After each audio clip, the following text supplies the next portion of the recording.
इस्लाह फवाद चौधरी इस वक्त मीडिया से गुफ्तगू कर रहे हैं। लगेगा, लेकिन इंशाअल्लाह ताला हम काफ़ी करीब हैं और इंशाअल्लाह हम देखेंगे कि ममलिकत पाकिस्तान मुकम्मल तौर के ऊपर ऐसे जो इस तरह के जो वाक़यात हैं हम उनसे मुकम्मल तौर के ऊपर निजात पाएंगे। और जिस तरह से हमने देखा है कि नेशनल एक्शन प्लान के बाद बहुत कमी आई है टेररिज्म के वाक़यात में, दहशतगर्दी के वाक़यात में, इंशाअल्लाह वो वक्त दूर नहीं है कि हम इससे बिल्कुल मुकम्मल निजात जो है वो पा लेंगे। और ये हमारा एम है। इस वक्त हमारी जो सिविल और मिलिट्री लीडरशिप है उस वो कई दफ़ा हम ये बात कर चुके हैं, नेशनल एक्शन प्लान के ऊपर मुकम्मल अमल दरामद ही वो कसौटी है जिसके ऊपर इंशाअल्लाह इस तरह के वाक़यात के ऊपर मुकम्मल जो है वो काबू पाया जाएगा और हम बड़ी तेज़ी से इंशाअल्लाह नेशनल एक्शन प्लान पर आगे बढ़ रहे हैं। तवील बहस के बाद आज जो एसेट्स डिक्लेरेशन स्कीम थी उस पर जो मज़ीद बहस की ज़रूरत महसूस की गई है और कल प्राइम मिनिस्टर साहब ने 2 बजे एक स्पेशल इजलास बुलाया है जिसमें जो एसेट स्कीम है उसके बारे में डिस्कशन की जाएगी। और आज ख्याल था कि उसको अप्रूव करके और जो है वो नाफज कर दिया जाएगा, लेकिन उसमें जो है वो तातुल आया है और कल अब इसके ऊपर दोबारा बहस होगी क्योंकि काबीना के अरकान इसके ऊपर मज़ीद बहस चाहते हैं। एक शिक जो है उसके ऊपर बहस हुई है, बात हुई है, लेकिन अभी भी तशनगी बाकी है और इसलिए जो एसेट डिक्लेरेशन स्कीम है उसको कल तक जो है वो कमेटी के सामने सबमिट किया जाएगा। और यानी अभी जो ख्याल था कि आइंदा 24 घंटों में स्कीम आ जाएगी, ज़ाहिर है अब वो नहीं आएगी, अब इसको कुछ जो है वो तातुल इसमें जो है वो आएगा। काबीना ने जो मनी लॉन्ड्रिंग के हालिया केसेस हैं उसके ऊपर शदीद तहफ़्फ़ुज़ात का इजहार किया है और हमने देखा है कि किस तरीके से शहबाज शरीफ और उनकी फैमिली ने जिस तरीके से जो मनी लॉन्ड्रिंग की और जो पिछले हुक्मरानों की यही वो करतूत थे जिनकी वजह से पाकिस्तान आज एक बहरान, एक इक़्तिसादी बहरान का शिकार हुआ। आज अगर चीज़ों की कीमतें बढ़ती हैं, जब हम देखते हैं डॉलर में जो है वो फ्लक्चुएशंस आती हैं और हमें एक अमूमी इक़्तिसादी जो सूरत हाल का सामना करना पड़ता है, इसकी बहुत बड़ी वजह वो करप्शन है जो माजी में इन 3 ख़ानदानों ने, यानी 2 ख़ानदानों ने, शरीफ फैमिली ने और जरदारी फैमिली ने की है। और इसके ऊपर हमें उम्मीद यही है कि इंशाअल्लाह जो कानून है वो अपना रास्ता लेगा और ये मुकदमात मंतकी इंजाम तक जो है वो पहुँचेंगे। हमने देखा किस तरह से बिल्कुल बेबस थे सलमान शहबाज साहब जब रात को उनसे सवालात किए गए इस हवाले से, बिल्कुल बेबस थे, उनके पास जवाब नहीं था और इसीलिए शहबाज शरीफ साहब के पास भी कोई जवाब नहीं है। और इसीलिए ये पूरा जो ख़ानदान है, चाहे इसहाक डार हों, हसन नवाज़ हों, हुसैन नवाज़ हों, ये अदालतों का सामना नहीं कर रहे हैं और ये मुल्क से बाहर है। और यहाँ पर जो पैसा पकड़ा भी गया है, यहाँ पर जो पैसा आया भी गया है, $26 मिलियन, जिस तरह से हमने देखा है कि जो टीटी के ज़रिए शहबाज शरीफ की फैमिली को आया है, इसी तरह से जो कुछ मिलियंस ऑफ डॉलर्स जो नवाज शरीफ की फैमिली को इससे पहले अल अज़ीज़िया में या हिल मेटल में आए हैं, ये सारे के सारे टिप ऑफ द आइसबर्ग हैं।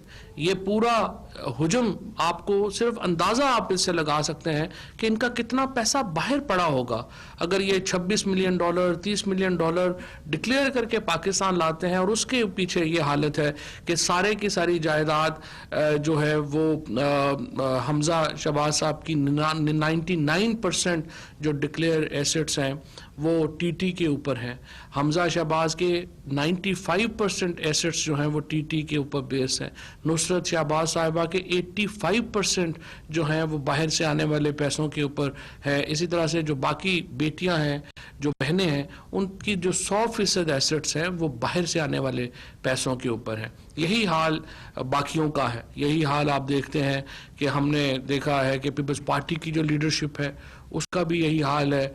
हमने देखा है नवाज शरीफ साहब का भी फैमिली का यही हाल है। एक रात में हिल मेटल से 1 अरब 2 करोड़ रुपया जो है वो नवाज शरीफ साहब को ट्रांसमिट होता है, और अगली ही रात वो 82 करोड़ रुपया मरियम नवाज शरीफ साहिबा को दे देते हैं, जिससे मरियम नवाज जो है वो अपनी प्रॉपर्टीज़ खरीदती हैं। और जो बाकी मामला है आपके सामने है आसिफ जरदारी साहब का, जिन्होंने पूरा बैंक ही खरीद लिया। उन्होंने कहा कि किसी और बैंक को जमा ही कराने की क्या ज़रूरत है, अपना ही बैंक खरीदते हैं और वहीं से सारा काम चलाते हैं। सो ये आप एक चेन देख रहे हैं जो कि आपके सामने है। इस तरह के और भी मुकदमात आपके सामने आएंगे, और आप होशरबा जो आगे मुकदमात की तफसीलात आपके सामने आएंगी, उससे आपकी बिल्कुल नींदें उड़ जाएंगी। और ये मामला सिर्फ टॉप तक नहीं है, इनके जो नीचे कैबिनेट के इम्पोर्टेंट मिनिस्टर्स थे वो भी सारे के सारे इसी धंधे में मुलव्वस थे। ये जो सब अकामा रख के बैठे हुए थे, ख्वाजा आसिफ को, एहसन इकबाल को, खुद नवाज शरीफ को, इन लोगों को अकामे रखने की क्या ज़रूरत थी? ये जो सब लोग बाहर अपने एक अकाउंट्स बनाने के लिए अकामे रख के बैठे हुए थे, क्यों रख के बैठे हुए थे? ये सवाल अहम है। इस सवालों के जवाब आपको आहिस्ता आहिस्ता मिलना शुरू होंगे और आपको इल्म होगा। ये अभी तक जो इन्वेस्टिगेशंस आपने देखी हैं, ये सारी इन्वेस्टिगेशंस हैं जो हमारे इक़्तिदार में आने से पहले की हैं। अब हमारे दौर की इन्वेस्टिगेशंस आपके सामने आएंगी और आप देखिएगा कि वो किस कदर होशरबा है और वो किस तरीके से आपको आगे मालूम होगा कि जब प्राइम मिनिस्टर साहब कहते हैं कि ये करप्शन है जिसने मुल्क को इस हाल पे पहुंचाया है, तो जब आप एक्सटेंट देखेंगे, जब हुजूम देखेंगे आप करप्शन का और इन लोगों का, तो फिर जो बाकी तो पाकिस्तान पूरे को यकीन ही है, लेकिन जो जिनको नहीं भी यकीन उनकी भी आंखें खुल जाएंगी। इसी तरीके से स्टील मिल रिवैम्पिंग का प्लान जो है वो पेश किया जा रहा है। इसमें मैं आपको बताऊं कि एक बड़ी खुशी की बात यह है कि जो एक कहा जा रहा था कि स्टील मिल जो है वो जब ये जमहूरियत बेहतरीन इंतकाम है नहीं शुरू हुआ था, ये दौर जब जमहूरियत ने अपना इंतकाम नहीं लिया था, यानी जरदारी साहब नहीं आए थे, तो उस वक्त स्टील मिल एक प्रॉफिट का में जो एक इदारा था। लेकिन हमने देखा कि जरदारी साहब ने उस वक्त तक चैन नहीं लिया जब तक स्टील मिल को मुकम्मल बंद नहीं कर दिया। लेकिन खैर अब भी खुशी की बात यही है कि प्राइम मिनिस्टर साहब की जो एक गुडविल है उसकी वजह से एक दोबारा अब उसमें रीवैम्प हो रहा है। 6 कंपनीज जो हैं उन्होंने इसमें अपना इंटरेस्ट जाहिर किया है। पीपीपी मोड के ऊपर, पब्लिक प्राइवेट मोड के ऊपर जो है वो हम इसको फ़िलहाल जो है वो एक तजवीज़ है कि वो इसको चलाया जाएगा। 6 बहुत बड़े जाइंट्स हैं दुनिया के स्टील के, जिन्होंने स्टील मिल में जो है वो पार्टनर बनने की अपनी ख्वाहिश जो है वो इजहार उसका किया है।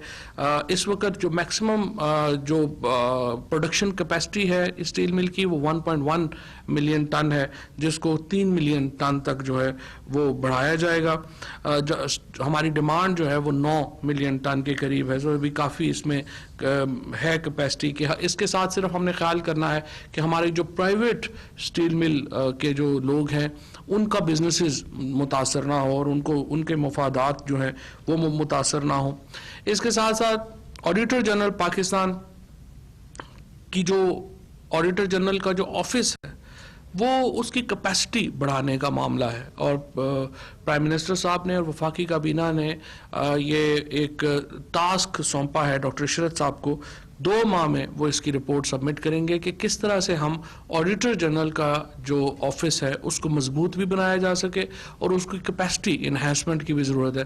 क्योंकि होता यह है कि हम यहाँ पे देखते हैं कि ऑडिटर जनरल की रिपोर्ट्स आती हैं, बाद में उनका पता ही नहीं चलता कि उनके साथ क्या बना, क्या हुआ, उसके ऊपर इक़दामात हुए नहीं हुए, और फिर रिपोर्ट्स इतनी देर बाद आती हैं कि उनकी जो यूटिलिटी है वही ख़त्म हो चुकी होती है। लिहाजा बहुत ज़रूरी है कि हम इसके जो ऑडिटर जनरल का जो ऑफिस है उसको मजबूत करें और उसके मुताबिक जो है वो लेके जो है वो हम आगे चलें। रिन्यूअल ऑफ लाइसेंसेस, ये जो हमारी टेली कम्युनिकेशन कंपनीज हैं, ये बहुत एक अहम मामला है जिसमें कि डिस्कशंस आपको मालूम है कि चल रही हैं। इसमें जो है वो कई मिलियन और डॉलर्स का इसमें मामला है। ये बहुत बड़ी ट्रांजैक्शन है जो एक होने जा रही है। इसके ऊपर प्राइम मिनिस्टर साहब ने पीटीए का पहले पूरा मौक़िफ़ जो है वो लिया है। अब पीटीए की उसमें एक्सपर्ट ओपिनियंस भी आ गई हैं। सो खालिद मकबूल सदीकी साहब जो हैं हमारे मिनिस्टर फॉर आईटी, वो उनके साथ असद उमर साहब हैं, रज़ाक दाऊद साहब हैं, हमाद अज़हर साहब हैं और जुल्फ़ी बुखारी साहब हैं। इनको ये 5 मेंबर एक कैबिनेट कमेटी तश्कील दी गई है जो पीटीए की जो रिकमेंडेशंस हैं उनको देखेगी और उसके ऊपर जो है वो एक ख़त्मी फ़ैसला करेगी। फेडरल गवर्नमेंट की जो हायरिंग पॉलिसी है उसको उसमें जो है वो तब्दीलियां लाई गई हैं। अब पहले आपको मालूम है जो ग्रेड 1 से 5 तक के जो लोग हैं ज़्यादा यानी बिल्कुल जो निचले ग्रेड्स हैं उनमें सिर्फ सिफारिश पे भर्तियां हो रही थी। एमएनएस को एमपीएस को कोटे दिए जाते थे कि वो अपने लोग जो हैं वो भर्ती करा लें। तमाम इस किस्म के कोटाज ख़त्म कर दिए गए हैं और ग्रेड 1 टू ग्रेड 5 जो अब भर्ती होगी वो कुर्रा अंदाजी के ज़रिए या बैलेट के ज़रिए जो है वो होगी। जो लोग भी अप्लाई करेंगे ग्रेड 1 टू 5 में, आपको मालूम है जैसे हमारे नायब कासिद हैं या चपरासी हैं या इस तरह के बैराज हैं, माली हैं, ये जो बहुत छोटी पोस्ट हैं, इनमें भी एक हमारी कोशिश थी कि एक मेरिट जो है वो लेके आया जाए। और एक अभी फेडरल पब्लिक सर्विस कमीशन जो है उसको रीवैम्प करने की ज़रूरत है, उसको मज़ीद उसकी कैपेसिटी बढ़ाने की ज़रूरत है। इन द मीन टाइम आपको मालूम है जो बाकी पोस्ट हैं वो ग्रेड 15 से ऊपर वो नेशनल टेस्टिंग सर्विस के ज़रिए होती हैं। मुख्तलिफ ग्रेड्स में जो पोस्ट हैं वो नेशनल टेस्टिंग सर्विस के ज़रिए आती हैं और नेशनल टेस्टिंग सर्विस के ऊपर बहुत ज़्यादा ये सिटीज़न पोर्टल में भी काफ़ी उसकी शिकायत आई हैं और कहा जा रहा है कि जो उनकी एक टेस्ट का जो निज़ाम है वो फूल प्रूफ नहीं है और उसमें प्रॉब्लम्स हैं। लिहाजा जो एस्टेब्लिशमेंट डिवीज़न है उसको ये कहा गया है कि वो जो टेस्टिंग सर्विस की जो कंपनीज हैं उनको रीवैम्प करें और उनको एक देखा जाए कि वो उस मयार के ऊपर पूरा उतरती हैं या नहीं और सिर्फ वही कंपनीज जो हैं वो टेस्ट अप कर सकेंगी जो एस्टेब्लिशमेंट डिवीज़न जो है उनको अप्रूव करेगा। कल प्राइम मिनिस्टर साहब एक लैंडमार्क हाउसिंग जो हमारा नया घर हाउसिंग स्कीम है उसकी इनॉग्रेशन करने जा रहे हैं। बहुत बड़ा इवेंट है ये जिसके ज़रिए पहले मरहले में 1,35,000 जो अपार्टमेंट्स हैं वो बनाए जा रहे हैं और इसके बाद ओवरऑल 50 लाख घर जो हैं वो इंशाल्लाह 5 सालों में हम तामीर करेंगे। बहुत बड़ा प्रोग्राम जो है वो ये इसको जो है वो सामने लाया गया है। इसके साथ साथ जो अपॉइंटमेंट्स आज कुछ हैं जिसमें आमिर अली साहब जो सीडीए के एग्जिस्टिंग चेयरमैन हैं उनको 3 महीने मज़ीद जो है वो एक्सटेंशन दी गई है इस काम अपने सीडीए के चेयरमैन के तौर के ऊपर। डॉक्टर इकराम अली जो हैं वो चेयरमैन हैं इस वक्त federal board of intermediate and secondary education Islamabad के, उनको 1 साल की तोसी दी गई है। एवैक्यूएट ट्रस्ट प्रॉपर्टी बोर्ड के चेयरमैन के लिए डॉक्टर आमिर अहमद जो हैं वो नए चेयरमैन होंगे। एवैक्यूएट ट्रस्ट प्रॉपर्टी बोर्ड के 3 नए मेंबर्स भी शामिल किए गए हैं एवैक्यूएट ट्रस्ट प्रॉपर्टी बोर्ड में। इनमें तारक अहमद शाह साहब हैं, श्री चांद हैं और यासर जमानी हैं जो कि नए चेयरमैन में जो बोर्ड है एवैक्यूएट ट्रस्ट बोर्ड का उसमें लगाए गए हैं।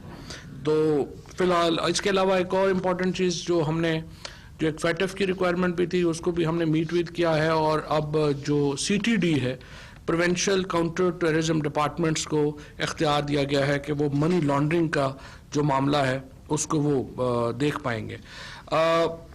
एक नोमान हनीफ सन ऑफ हनीफ जान मोहम्मद ये पाकिस्तानी सिटीज़न हैं, इनको UAE एक्स्ट्राडाइट करने का प्रोसेस UAE गवर्नमेंट ने रिक्वेस्ट किया था वो जो है वो दिया गया है। इसके साथ करतारपुर कॉरिडोर के ऊपर कल्चरल सेंटर बनाएगी जो लोक वर्षा है उसको ये हमने सौंपा है काम कि वो वहाँ पर कल्चरल सेंटर भी बनाए और अपना मीडिया सेंटर भी जो है वो बनाए। लैंड कमीशन के जो चेयरमैन की अपॉइंटमेंट जो है वो डेफर कर दी गई है। इसके साथ पाकिस्तान पिनल कोड में एक अमेंडमेंट अप्रूव की गई है जिसके ज़रिए वो ममालिक जहाँ पर एक्स्ट्रेडिशन इस वजह से नहीं हो पा रही कि पाकिस्तान में कई जराइम में डेथ सेंटेंस है। तो जिन ममालिक के साथ हमारा ये मुआहदा होगा और जैसे यूरोपीय यूनियन है या यूके है, और बहुत सारे लोग इसलिए हम वापस नहीं ला पा रहे कि हमारे यहाँ एक कई जराइम में डेथ पनिशमेंट है, तो उन मुल्ज़मान के लिए जो हवालगी का मुआहदा होगा उसमें ये जो डेथ सेंटेंस है ये अप्लाई नहीं होगी, ताकि हम कम अज़ कम अपने जो डाकू चोर हैं उनको तो वापस ला सकें। ये इसलिए जो था वो इम्पोर्टेंट था। इसके अलावा managing director Pakistan tourism development corporation जो है उनको मुकर्रर किया गया है। इसके साथ इकराम अली साहब जो है, जी बिल्कुल वो मैं देता हूँ।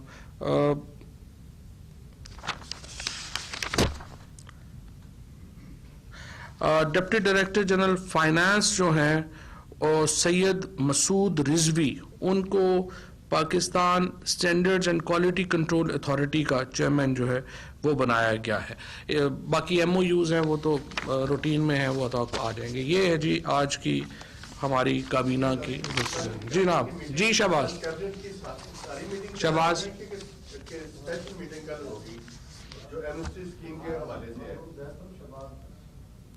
थैंक यू चौधरी साहब। दो सवाल है। ये जो काबीना में आज एमनेस्टी रेफर हुई है, इसकी जो बुनियादी वजह है, क्या जो रेट्स थे वो जो प्रपोज कर रहे थे वो बहुत हाई थे, या जो कुछ और तरह FATF के की वजह से ये रेफर हुई है? और सेकेंडली आपने फरमाया कि जो शिप और बाकी लोग हैं उनके ऊपर आप लोग इन्वेस्टिगेशन आप लॉन्च करने जा रहे हैं, तो कोई आप तफसीलात बताएंगे कौन से केसेस हैं जो राइप हो चुके हैं, और वो आप नैब या आपकी तरफ से कोई प्रपोजल गवर्नमेंट की तरफ से के खिलाफ शुरू करने के केसेस? मनी लॉन्ड्रिंग के केसेस हैं जो FIA उनको तहकीकात कर रही थी। अब FIA की जो तहकीकात मुकम्मल होती जाएंगी वो आपके सामने आ जाएंगी। जहाँ तक एसेट्स डिक्लेरेशन का आपने बात की है, एसेट्स डिक्लेरेशन जो है उसके ऊपर शिक बाय शिक देखा जा रहा है, और उसमें जो एतराज़ात हैं, कई FATF के एतराज़ात का मामला नहीं है, वो हमारे अपने जो यहाँ पर काबीना के मेंबरान ने कई नुकात उठाए हैं जिनके ऊपर मज़ीद बहस की ज़रूरत है। लिहाजा प्राइम मिनिस्टर साहब ने बेहतर समझा है कि कल एक मीटिंग रख ली जाए।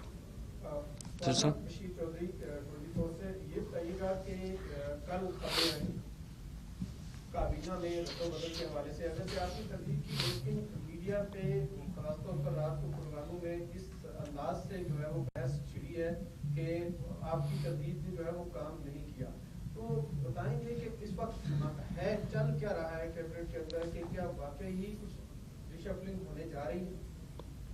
मैं कल बता चुका हूँ कोई रिशफलिंग नहीं होने जा रही है, और सारे लोग अपनी अपनी जगह पे काम कर रहे हैं। जब रिशफलिंग करनी होगी तो वो भी इंशाल्लाह प्राइम मिनिस्टर ऑफिस जो है वो अनाउंस करेगा। सर ये बताइएगा कि आज पीपल्स पार्टी के चेयरमैन बिलावल भुट्टो क्वेटा विजिट पर हैं, उन्होंने वहाँ पे प्रेस कॉन्फ्रेंस की। एक तो उन्होंने एतराज उठाया कि वजीर दाखिला है वजीर आजम, 4 रोज हो गए वहाँ पर इंसिडेंट हुआ लेकिन प्राइम मिनिस्टर वहाँ नहीं विजिट करने के लिए गए। दूसरा ये कि नेक्टा का इजलास अब तक नहीं बुलाया गया। उन्होंने क्वेश्चन किया है कि गवर्नमेंट बताएगी कि नेक्टा का इजलास अब तक क्यों नहीं बुलाया जा रहा। नहीं, नेक्टा का तो इससे कोई ताल्लुक नहीं है। नेक्टा का नहीं, ये नेशनल सिक्योरिटी कमेटी का इजलास होता है। नेशनल सिक्योरिटी कमेटी के इजलास हो चुके हैं, उसमें ये तमाम मामलात जो हैं वो ऑलरेडी पता हैं। और जिस तरह मैंने अर्ज़ किया कि बिलावल साहब को तो ज़ाहिर नहीं पता होगा इनकी सारी वजूहात का। जब पीपल्स पार्टी की गवर्नमेंट थी तो ये अटैक्स बहुत ज़्यादा होते थे। अब अल्हम्दुलिल्लाह इसमें बहुत कमी आई है। ये जो वाक़या हुआ है बहुत अफसोसनाक है, और इसमें यह भी ना भूलिए कि इसमें 2 FC के एहलकार शहीद हुए हैं और 2 जो हैं वो शदीद ज़ख्मी हुए हैं। सो पाकिस्तान की सिक्योरिटी फोर्सेस की कुर्बानियाँ हैं।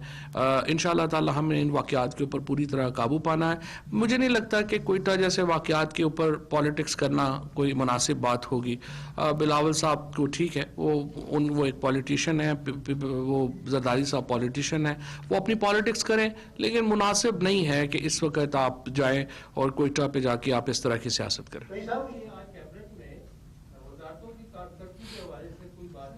दूसरा मेरा क्वेश्चन ये है, आज में इस्लामाबाद में एक प्रेस कॉन्फ्रेंस थी जिसमें प्राइम मिनिस्टर साहब ने कल जो ट्वीट किया था, तो इस्लामाबाद का जो ऑप्शन हुई उस पर उन्होंने कहा कि ये तो हमारी गवर्नमेंट करके चली गई थी हाई राइज का सिविल एविएशन को। दूसरा ये है कि ये जो फिगर बता रहे हैं ये झूठे हैं, ये 32% कम पे की है ये जी सीरीज थी, अभी एफ सीरीज का हुआ है, उन्होंने इस पे खासा इतराज किया।